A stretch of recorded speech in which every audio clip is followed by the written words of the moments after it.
have done it before you travel. Oh, I see. So you can't travel without so you're going to take me to court because you won't let me print a ticket. Okay, well, let's do it then. What do we do next? Obviously, you need to provide your details to these people I'm not here. going to. Can I just... A simple train journey turned into a full-blown standoff. One man, one unprinted ticket, and a system that refused to bend. What started as a routine check at the station gates quickly spiraled into something much bigger, a battle of rights, rules, and raw defiance. Let's do it then. Those 4 words changed everything. Was he right? Was he about to be arrested? Or was this the moment the entire system was about to be exposed? Stay with us, because what happens next will leave you speechless. This is the full story, start to finish. And trust me, you don't want to miss a single second. All right, so you just agree that you're happy for me to record the conversation, yeah? Yes. Well, very pleased to see you this morning. How are you doing? Thank you. And yourself? A little bit agitated. I haven't been allowed free travel to get from here to Lime Street. Free travel in Well, what? to go about my business. I'm being denied exit from this station. Right, have you purchased a ticket Yes. where you boarded the train? I purchased the ticket and I can Yeah. show evidence of that. Right, have you printed that ticket I wasn't off? able to get it printed now.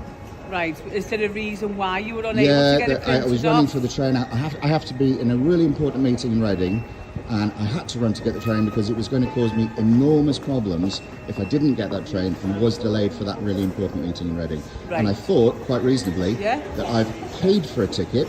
Yeah. I can prove I paid for a ticket.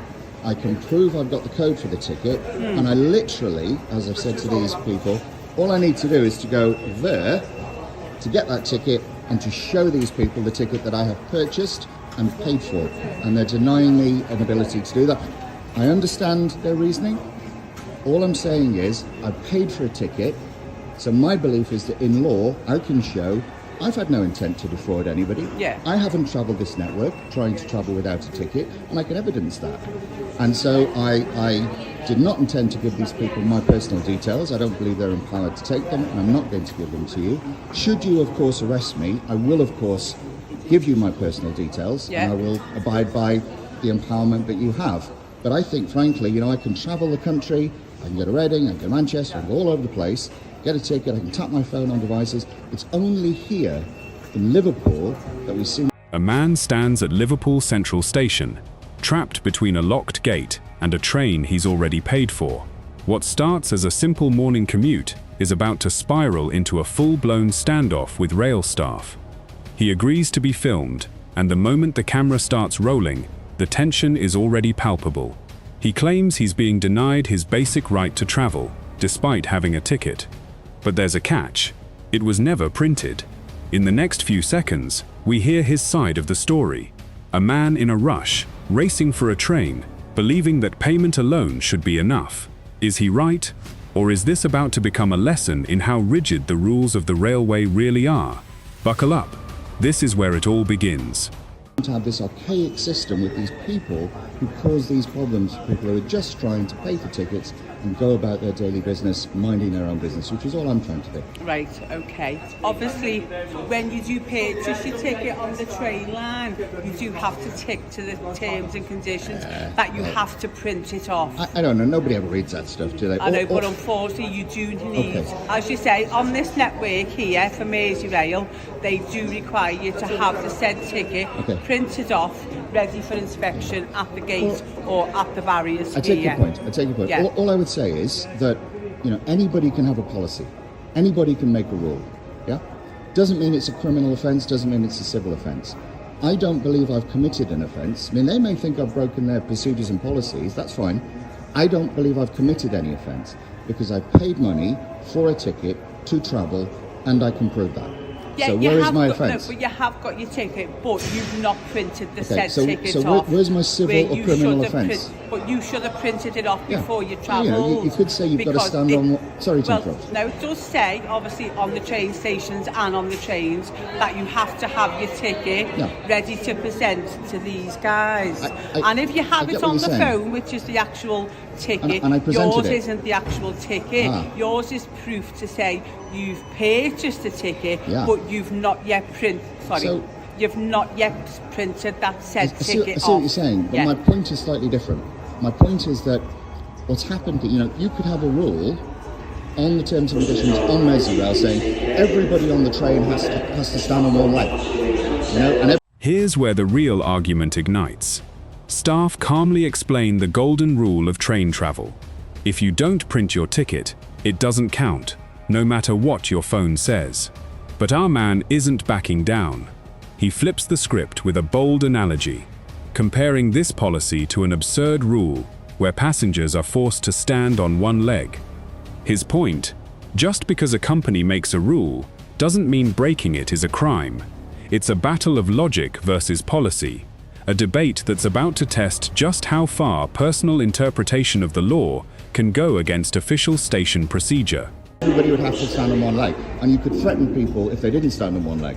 Now that would be crazy, much as this is crazy, but it's not breaking the law if people don't do it. They're breaking your rules, and that's the difference I'm trying to get across to you. So this is their bylaws that it is a ticket theory, which we do have to have a said ticket to come onto the station, and for as soon as you board the train, you should have a ticket of travel, unless your train station is closed and then you've taken a picture to say it's closed.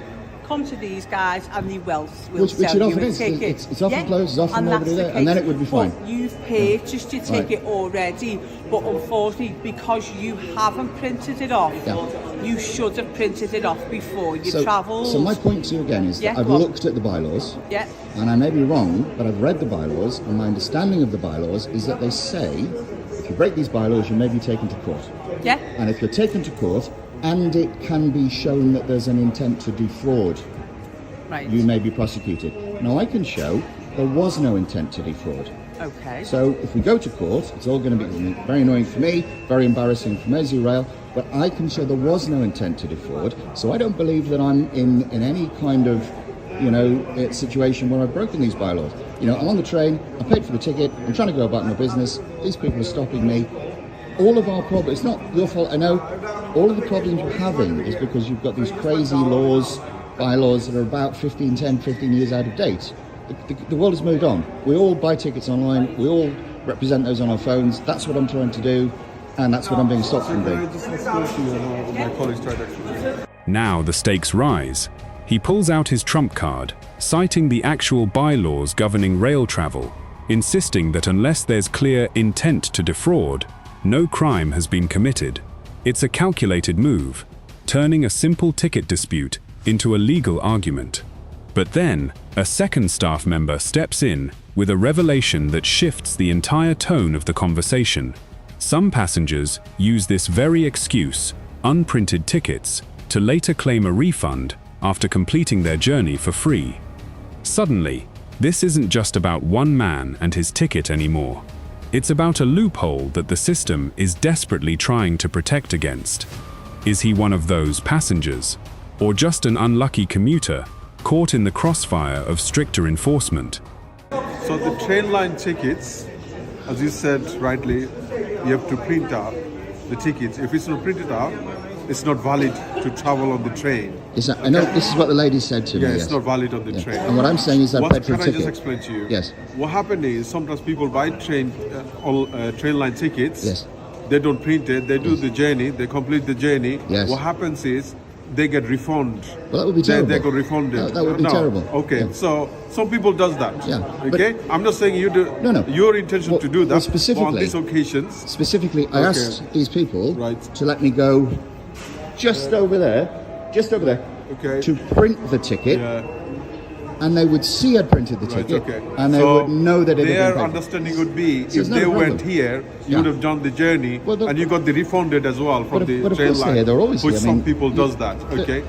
So have you had anybody leaving Liverpool Central Station without paying? Because you can't get past let me these explain. people. So at the moment, you travelled without the valid tickets. You're saying that, yes. Okay. Without, no, I mean, But you said it that. is. Yeah, I don't know. It's I on the paid for a terms and ticket. conditions, without valid tickets. We'll disagree on that. Now, That's okay. You can deal with them as a civil matter, as you said. Yes. Yeah. You can give your details to them. Well, I'm not going to do that. And if you don't, then the police get involved. Yep. Police get involved. As indeed the criminal matter. Yes. Where it's dealt as a ticket fraud. Yeah, and that's what we're going to do. Yeah. Because I'm not giving these people my details. So, Because I've paid for a So ticket. this is what's happening now. There So I hope you cannot be understand. ticket fraud. Okay. Because I've paid for the ticket. But that's not a valid ticket, There's sir. no intention to defraud in law. Well, we don't know because. Well, I can prove it. I mean, I can show you. This is where the temperature spikes. The words ticket fraud are spoken, and the entire dynamic of the conversation changes.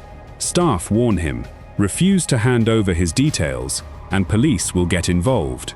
But instead of backing down, he doubles down, declaring there's no fraud because he already paid. Then comes the moment that seals the tension. He practically dares them to escalate it. Let's do it then. It's a fearless, almost reckless challenge. And from here, there's no turning back. The countdown to a police confrontation has officially begun. The receipt and I can get it printed. There's no intention to As I say, defraud. it's not valid. Okay, well, you know, if we have... Informed, reliably informed, that's not a valid ticket. It's a reference number for a ticket. Well, I've had all three of you inform me that. You should have Yeah. printed your ticket off before you travel. So, can I just go and print the ticket off? No, you should have done it before you travel. Oh, I see. So, you can't travel without so a you're valid going to ticket. take me to court because you won't let me print a ticket. Okay, well, let's do it then. What do we do next? Obviously, you need to provide your details to these people I'm not here. going to. Can I just like, is there a reason why you don't want Yeah, to? because I don't believe they're empowered to take them, and I don't believe I have to give them to They them. do have the power to take your details. No, they don't. They do. They are accredited. I don't believe that.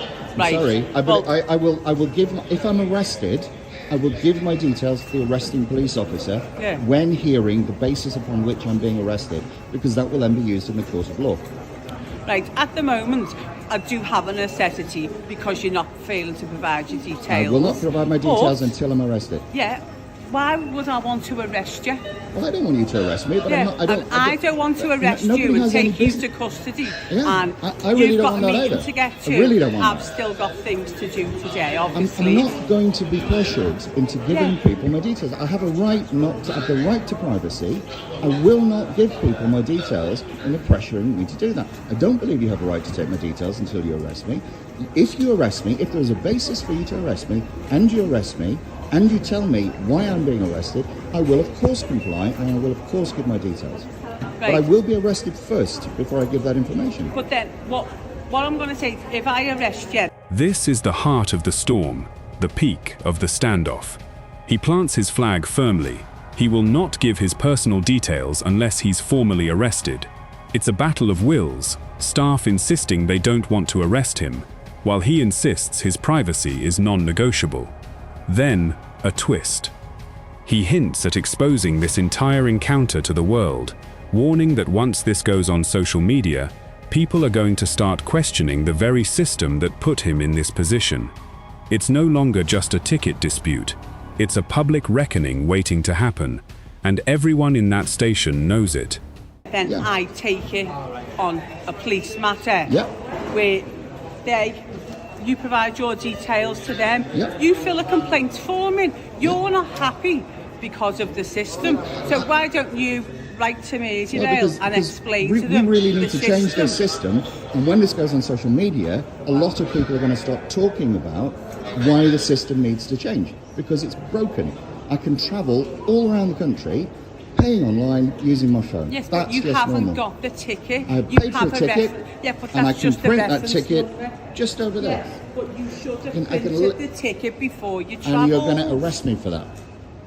Right, so obviously we're just going round in We are, circles, yeah. aren't we? We are, yeah. Right. Just give me 1 minute.